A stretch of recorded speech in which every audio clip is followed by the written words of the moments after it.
Jikalau ada pertanyaan siapakah dan bagaimanakah Allah itu, ini pertanyaan sulit karena memang manusia tidak akan mudah mengenal Allah kecuali jikalau Allah menyatakan dirinya terhadap manusia. Dan memang Allah sudah menyatakan diri kepada manusia, yaitu Allah Tritunggal, 3 namun 1. Namun justru ini mendapat serangan yang cukup tajam dan respon tajam dari beberapa golongan. Tegas, agama Kristen adalah agama monoteisme. Yang menarik adalah bagaimana sudut pandang dan sikap pandangan teologis Gereja Betel Indonesia, khususnya pejabat Gereja Betel Indonesia, jika ada pertanyaan mengenai hal ini. Bagaimana menanggapinya, seperti apa menyikapinya. Kita akan bahas dalam obrolan yang santai, sesantai kita menikmati secangkir teh. Dalam obrolan teologi, ngobrol teologi. Bersama saya Pastor Andi Othniel di program BPD GBD Jakarta. Yuk kita ngeteh dulu.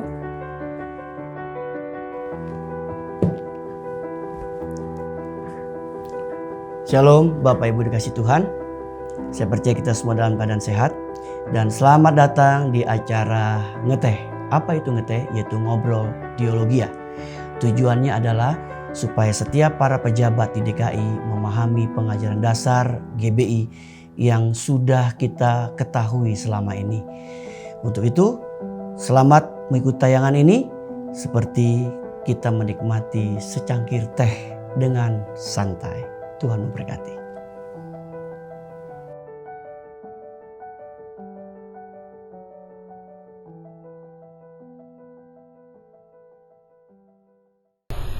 Sekarang kita lihat nih Pak Bun dan juga Pak Maringan.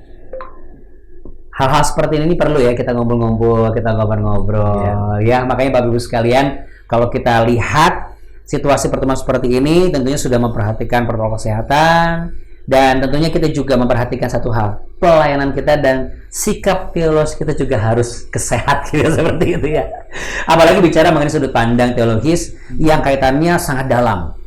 Kalau kita tahu Allah, mungkin nggak sih kita tahu tentang Allah ini, coba Pak Bun? Mungkin nggak sih manusia itu bisa mempelajari Allah, Pak?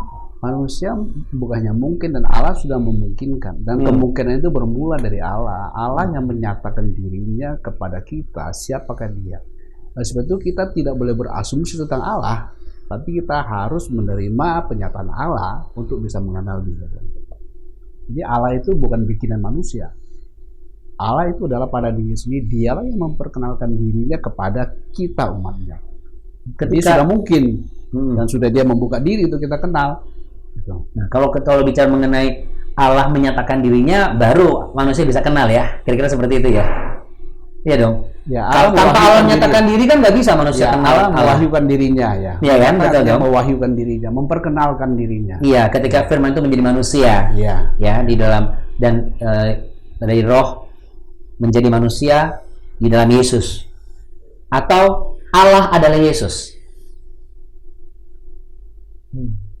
Yang mana Pak? Ini permainan kata atau permainan apa nih? Enggak, saya hanya mengusung pertanyaan nih. Soalnya kan biasanya kan hari ini kan bukan Allah adalah Yesus, ya. Benar Yesus adalah Allah. Yesus adalah Allah. Oke. Ini sudah dua. Berarti roh Allah adalah roh Yesus yang adalah Roh Kudus? Iya. Iya. Iya. Ya, jadi kita sepakat dulu nih Bapak Ibu, ya. Jadi roh Allah dan roh Yesus adalah satu roh, yaitu Roh Kudus, dan Roh Kudus adalah roh Allah itu sendiri. Iya. Betul ya. Betul. Nah, kalau sudah bicara begini, berarti Gereja Betel Indonesia sepakat bahwa kita memang ajaran monoteisme. Iya. Ya, monoteisme yang harus diberi pengertian karena kita tidak seperti agama pada umumnya dalam memahami agama monoteisme. Ada monoteisme mutlak secara numerik. Allah ini cuma satu pribadi. Jadi tidak ada disebut ada Bapa, Anak, dan Roh Kudus, tidak ada. Itu monoteisme mutlak. Kita monoteisme. Allah kita bukan kita monoteisme. Tapi monoteisme kita itu bukan monoteisme mutlak. Absolut. Nah, bedanya apa monoteisme yang mutlak dan tidak mutlak? Kalau yang mutlak itu hanya menekankan satu pribadi. Iya. Sedangkan Allah yang diberitahu kepada kita melalui Alkitab mengatakan Allah kita adalah Bapa, Anak, dan Roh Kudus. Oke. Tiga pribadi. Sebelum kita ngeteh dulu ya, Pak Maringan, silakan kita cicipi dulu sajiannya. Aduh. Pak Bun juga. Oke. Nah, Bapak Ibu sekalian, di sebelah kanan saya adalah Pak Maringan dan juga di sebelah beliau adalah Pak Bun. Saya percaya Anda pasti sudah mengenal Pak Maringan dan juga Pak Bun ya. Kalau kita mengenal, kita akan semakin mudah untuk berkomunikasi. Dan ketika berkomunikasi dengan mudah, kita akan mudah sekali untuk bisa menyampaikan apa isi hati kita. Sehingga tidak ada batasan. Sekalipun Pak Maringan dalam organisasi, misalnya saya bukan di organisasi tertentu, tetapi ketika bertemu dan kenal, kita bisa bertegur sapa. Ya. Betul ya? Amin. Artinya, obrolan teologi ini tujuannya adalah tidak hanya mengedukasi, tetapi juga untuk menciptakan satu hubungan yang sehat antara kita dengan Allah yang kita sembah, kira-kira seperti itu ya. Nah, kalau kita bicara mengenai Allah yang kita sembah adalah Allah Bapa, Allah Anak, dan Roh Kudus. Saya mau langsung saja ke poinnya, Pak Bun. Sudut pandang teologis yang bisa dipelajari dan jadi modal pengetahuan bagi Bapak Ibu pejabat Gereja Baptis Indonesia, khususnya yang ada di BPD DKI Jakarta, mengenai esensi Allah Tritunggal yang alkitabiah. Silakan Pak Bun. Oke. Jadi esensi Allah menurut Alkitab adalah, harus kita ketahui bahwa pertama, yang tadi seperti saya katakan, Allah yang menyatakan dirinya siapa. Ya. Bukan kita menentukan siapa itu Allah. Allah yang menentukan dirinya siapa. Jadi kalau kita mau memahami Allah atau mau bisa menerima apa yang dinyatakan, terima penyataan Allah, ya, yaitu tentang dirinya. Nah, berkenaan dengan esensi Tritunggal yang dinyatakan Alkitab kepada kita, saudaraku dikasih Tuhan, tentu itu penting untuk kita pahami, Pak Maringan dan Pak Andi, ya. Alkitab mengatakan Allah kita adalah terdiri dari Bapa, Anak, dan Roh Kudus. Ya. Itu esensinya. Bapa, Anak, dan Roh Kudus. Ini bukan gabungan tiga Allah jadi satu. Allah kita bukan Allah persatuan. Bukan tiga pribadi, ayo gabung bentuk satu Allah. Gitu. Iya kan? Enggak. Ya. Dia Allah yang satu, terdiri dari tiga pribadi. Jadi penyebutan Allah Tritunggal apakah tepat, Pak? Jika ada pertanyaan seperti ya, itu. tepat. Atau Tritunggal Allah? Atau sama saja sebenarnya? Bagaimana dengan Trinitas, Pak? Sama saja. Sama saja. Ini istilah. Ya, kita lebih familiar seringkali gunakan Tritunggal. Ya, Tritunggal. Tapi Indonesia lebih paham. Ya, kalau biasa kalau nggak salah itu di gereja Roma Katolik lebih kepada Trinitas menggunakan istilah itu. Lalu bagaimana seharusnya pejabat khususnya Gereja Baptis Indonesia yang memang butuh informasi mengenai esensi Allah Tritunggal secara komprehensif dan tepat, mengambil sudut pandang dari sisi apa dari Pak Bun mungkin bisa sampaikan dan bagi ilmunya buat rekan-rekan kita. Kalau kita mau jujur ya, kalau kita serius baca Alkitab dengan serius, kita akan menemukan bahwa Yesus itu sepenuhnya Allah, Roh Kudus sepenuhnya Allah, Bapa itu sepenuhnya Allah. Ketiga-tiganya itu setara, sehakikat. Tidak ada yang subordinasi di situ. Sama kemuliaan, sama kedudukan. Walaupun masing-masing memiliki penyataan tugas pelayanan yang berbeda. Berarti seandainya ada orang yang dalam tanda kutip mengatakan ketika Allah menciptakan dunia ini, apakah Yesus juga ada di sana atau Yesus adalah Allah yang menciptakan dunia ini? Yesus adalah pencipta juga. Coba kalau kita kenal di Alkitab, kita Allah itu menciptakan melalui firman-Nya. Tapi dia juga adalah pencipta itu sendiri. Dia tidak sekedar sebut sebagai Allah mencipta melalui firman-Nya, through His word, tapi juga dia adalah creator itu sendiri juga. Itu memang luar biasa. Dan itu beyond our expectation lah ya. Luar biasa. Itu unreachable. Kayaknya kita nggak bisa menggapai itu ya. Namun apa yang bisa kita ajarkan dan kita sampaikan, Pak? Sebab untuk memahaminya, saudara-saudara, kita itu yang penting pertama submit sama Alkitab. Submit dulu sama Alkitab. Terima Alkitab nyatakan kepada kita bahwa Yesus Allah kita adalah Bapa, Anak, dan Roh Kudus. Tiga-tiganya sehakikat, sederajat, satu hakikat, satu esensi. Terima itu pernyataan Alkitab. Lalu kemudian setelah kita menerima pernyataan itu, kita belajar bertumbuh terus, dan kemudian Kita tidak berusaha menjelaskan Allah kita dengan pola pikir dunia ini yang terbatas, yang dibatasi oleh ruang dan waktu. Kita nggak bisa jelaskan dengan cara itu. Nah, ketika kita terima apa yang dalam kitab, itu cukup memuaskan hati kita. Sebab bukan kita yang menentukan siapa itu Allah. Allah yang menentukan siapa itu dunia. Oke. Kalau saya langsung ke pemaringan ya, dari sisi organisasi, Pak. Gereja Baptis Indonesia yang cukup menarik dan unik adalah menurut saya, tidak semuanya wajib atau harus dalam tanda kutip mengenyam pendidikan sekolah teologi. Ya. Apa yang menjadi pertimbangan, Pak, kalau dari pengalaman Bapak selama berorganisasi di sini, dan kira-kira apa sih visi atau dalam tanda kutip goals dari organisasi ini sehingga cukup berani untuk menerima dan membina juga hamba Tuhan yang memang belum sempat mengenyam pendidikan teologi, dan apakah perlu setiap pejabat Gereja Baptis Indonesia mengenyam pendidikan sekolah teologi? Ini langsung jadi satu, Pak. Ngerti. Ya, silakan, Pak. Spirit pendiri GBI sendiri, Pak Elsenduk, memang yang sudah membuat kebijakan bahwa pejabat GBI, pendeta di GBI, memang tidak wajib dari sekolah basic teologi. Ya. Dengan tujuan adalah percepatan penjangkauan jiwa-jiwa, pembukaan gereja sebanyak-banyaknya, karena beliau punya visi untuk 10.000 jemaat yang sampai hari ini beliau sudah ada di surga, tapi belum sampai 10.000, baru sampai 6.000. Nah, kemudian kenapa beliau berani, GBI berani menjadikan pendeta itu seseorang jadi pendeta sekalipun dia tidak punya basic teologi ya. Pertama, tadi selain percepatan, kedua, karena sinode GBI juga tidak sangat pendeta. Karena mereka juga harus melalui diklat pendidikan latihan. Yang di dalamnya itu ada pengajaran-pengajaran dasar GBI lah. Jadi artinya walaupun mereka tidak sekolah teologi, tapi pengajaran dasar GBI itu mereka sudah tangkap dan dapatkan.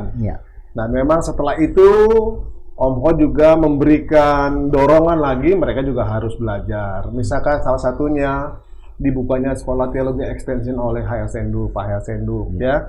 Itu ada, jadi orang tidak terbatas harus datang ke bangku kuliah, datang secara reguler, tetapi dia bisa mengikuti untuk berkembang secara teologis. Nah, tentu juga salah satunya juga Sinode GBI itu membuka sekolah teologi di berbagai daerah, BPD-BPD ada. Tujuannya apa?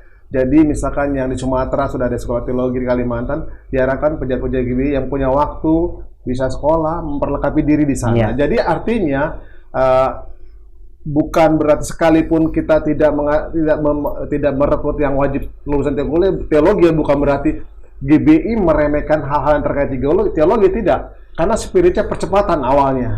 Ya. Kemudian percepatan itu terus diperbaiki, ada perkembangan segala macam, dan sampai bahkan hari ini pun juga bidang teologi kita terus bekerja, ya, membuat suatu kajian-kajian teologis yang nanti kajiannya itu diberikan kepada kita pejabat-pejabat GBI, termasuk yang dari awal kita bicara tentang Tritunggal ini, ya GBI sudah sepakat dari awal adalah menganut Trinitarian yang percaya kepada Allah itu 3 pribadi, itu udah final gitu, dan itu ada di pengakuan iman Gereja Baptis Indonesia. Jadi suka tidak suka, siapa yang mau ada jadi pejabat GBI, melayani GBI harus mempercayai itu. Apakah ini tidak menimbulkan satu, katakanlah mungkin tidak objektif, tetapi ada perasaan, wah, kok kayaknya dipaksa sih? Kita kan harus juga mengerti mengenai secara sudut pandang teologis yang benar, karena kan selama ini bermunculan dengan adanya media sosial, ya, dan akhirnya muncullah beberapa hal-hal yang cukup membuat polemik di permukaan, dan Allah Tritunggal adalah salah satu hal yang menjadi pokok persoalan hari-hari ini, ya mungkin dulu juga sudah ada, tapi tidak mencuat ke permukaan, Pak. Lalu kemudian terekspos dengan media sosial sehingga ini terekspos kemana-mana. Apakah ini menunjukkan bahwa memang yang tadi Pak Maringa sampaikan, kajian, apakah ini akan selalu ada revisi, bukan berdasarkan apa yang digelontorkan dari awal itu belum sempurna, atau justru karena adanya dalam tanda kutip situasi yang lebih mengarah indikasi ke penyimpangan ajaran, atau katakanlah bukan penyimpangan, tapi di luar dari ajaran iman dasar Gereja Betel Indonesia, pengakuan iman Gereja Betel Indonesia maksud saya. Jadi kalau menurut saya gini, GBI tidak memaksa seseorang untuk mempercayai satu pandangan teologis harus ini, tidak. Tetapi yang lihat dibalik, seseorang yang mau bergabung ke Gereja Betel Indonesia harus mau mengakui itu, jangan dibalik gitu. Lu kalau nggak mau di situ jangan bergabung dengan kita. Cari sesuai dengan pandangan teologi. Coba ulang lagi Pak, ini saya jadi jadingan. Boleh ulang sekali lagi Pak. Jadi dalam hal ini bukan apa Pak? Jadi bukan Sinode GBI memaksa seseorang untuk mempercayai pandangan teologis GBI. Yang benar adalah ketika Anda mau menjadi pejabat GBI, ketika Anda mau melayani di GBI, ini loh pandangan teologisnya. Kamu bisa terima. Jadi secara otomatis harusnya orang-orang yang ada di GBI itu udah harus menerima pandangan itu. Jadi ibaratnya seperti ini ya. Ibaratnya adalah kalau kita sedang di jalan raya, karena kita mau masuk di jalan itu, dilalah ternyata nggak boleh pakai helm. Ya berarti jangan pakai helm, gitu seperti itu ya. Walaupun pakai helm itu, saya suka pakai helm, tapi di jalan itu dilarang pakai helm. Atau sebaliknya, di jalan ini harus roda 3. Kalau roda 4, walaupun sama-sama mesin, ya tetap nggak boleh jalan karena apa? Peraturan roda 3. Kenapa? Karena kita ambil jalan itu. Kira-kira seperti itu, Pak. Ilustrasinya. Berarti bukan GBI menegaskan bahwa yang benar ini yang sesat sana. Bukan artinya, ya Pak ya? Artinya gini, memang harusnya ya, idealnya ya, seseorang yang sudah di dalam, yang udah tahu ini gereja ini seperti ini, pandangan teologi seperti ini, begitu dia di dalam, jangan dia nyala-nyalain dari dalam. Ya. Itu. Nah, kebetulan kebanyakan yang nyala-nyalain dari dalam ini adalah memang kita sudah perhatikan adalah basicnya memang adalah penggabungan dulu dari sinode lain masuk ke kita. Ya mungkin basic teologinya dibawa-bawa, kemudian dia pelan-pelan berusaha memaksakan ke sini. Tidak bisa, karena begitu seorang masuk di GBI pun juga ada surat pernyataan menerima pengakuan iman GBI, gitu. Nah, jadi kalau sudah di dalam, ya jangan kembangkan lagi sesuatu yang dari luar tadi. Suka tidak suka, ini yang kamu harus ikuti. Berarti untuk memahami Allah Tritunggal sebenarnya memahami dulu aturan organisasi sebenarnya. Sebenarnya nggak atau submission dulu di organisasi, ikuti ajaran dasarnya, baru belajar bersama-sama. Sebenarnya gini, kalau mau misalkan kalau mau jadi mandi GBI udah tahu dulu nih, ini kerangka teologis ya GBI seperti ini. Kira-kira kamu nyaman nggak dengan pengajaran? Pandangan-pandangan teologisnya sama nggak dengan kamu? Kalau iya, ayolah di dalam, nggak apa-apa. Kemudian juga, mungkin ada yang berbeda, boleh berbeda dalam hal semua orang nggak bisa sama, tetapi ingat secara etika, itu kalau keperbedaan itu adalah konsumsi kamu, konsumsi pribadi. Apakah GBI kaku tidak bisa menerima perubahan pandangan teologis? Tidak kaku. Kita ada jalurnya. Seseorang yang merasa perlu memberikan suatu usulan terhadap pandangan teologis yang baru, bisa mengusulkannya.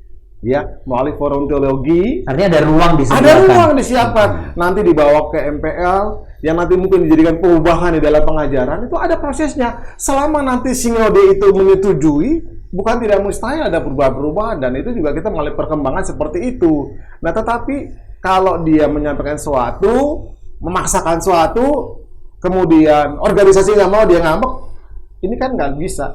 Karena yang satu orang, nggak mungkin yang satu orang itu mengatur yang 10.000 pejabat GBI gitu. Yang puluhan ribu pejabat kan nggak masalah dengan hal itu. Yang satu masalah kan masa yang 10.000 suruh ngikutin yang satu. Iya, iya. Nah, kira-kira begitu. Oke, berarti saya bisa nambahkan boleh Pak. Ya.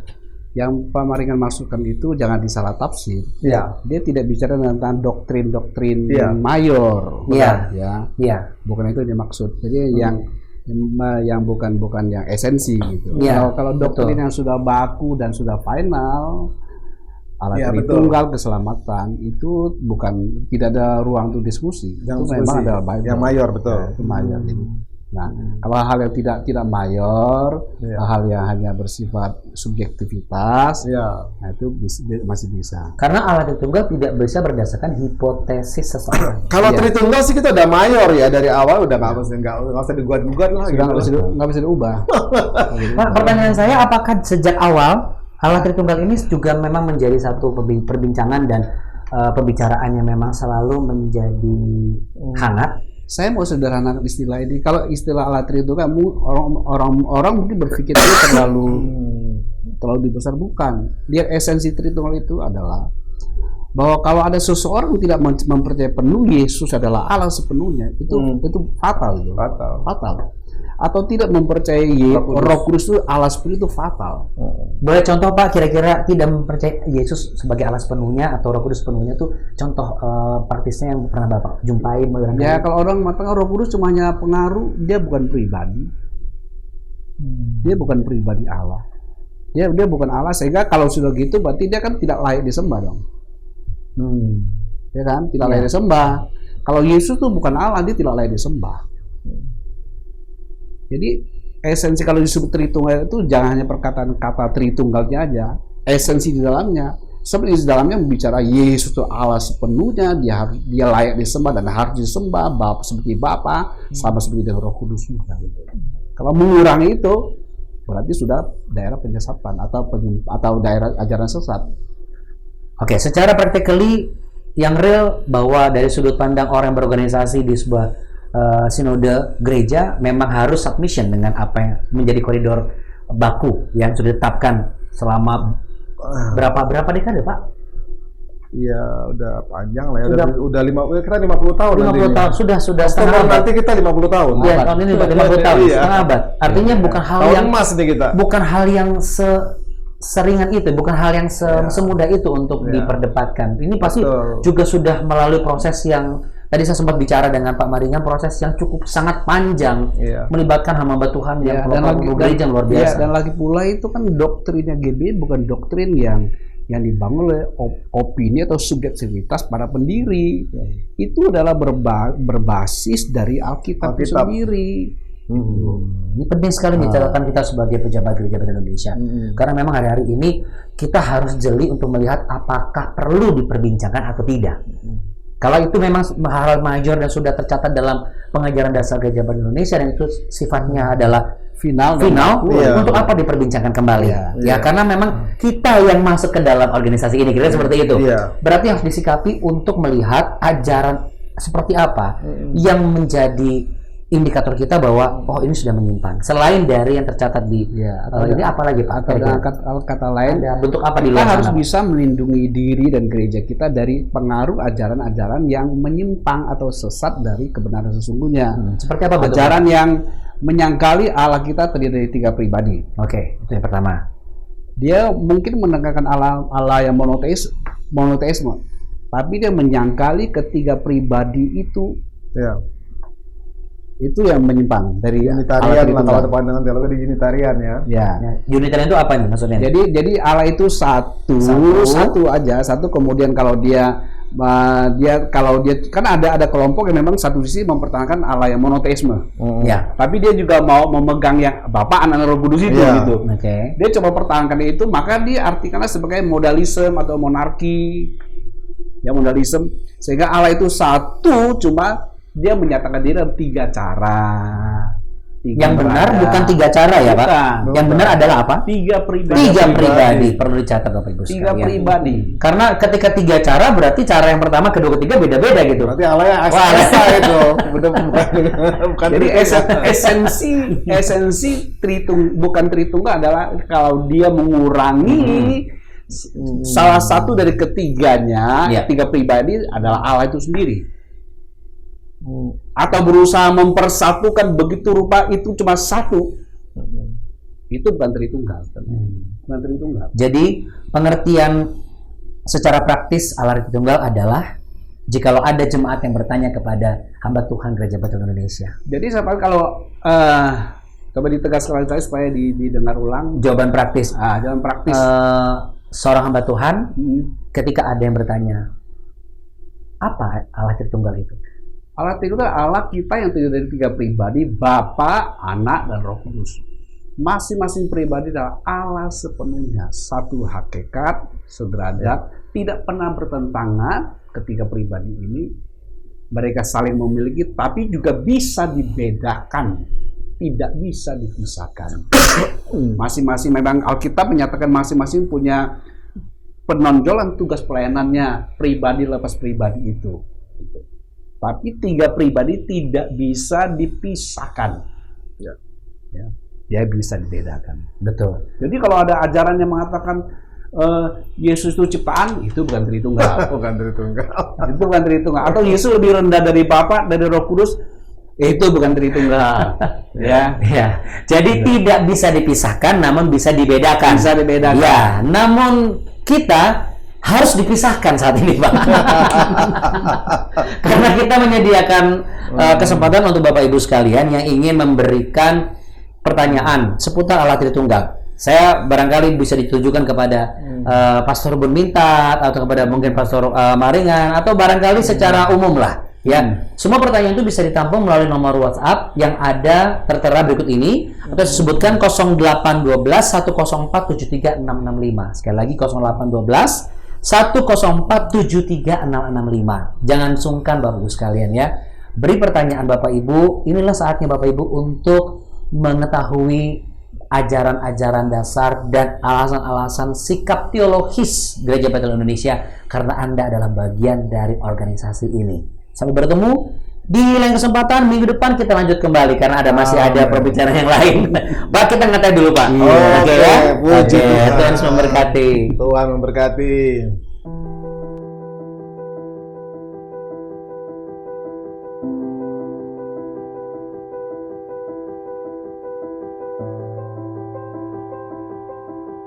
Oke, baik Pak, baik. Sampai ketemu nanti di acara pentabisan ya. Oke, baik. Tuhan berkati Pak, Tuhan berkati. Bapak Ibu, seandainya kalau ada pertanyaan dalam acara ngobrol teologi ya atau ngeteh itu, silakan menghubungi di nomor yang sudah disediakan. Kami tunggu ya, dan jangan sungkan. Kiki ada yang perlu ditandatangani untuk Oh. pentabisan nanti sore. Oh iya, baik.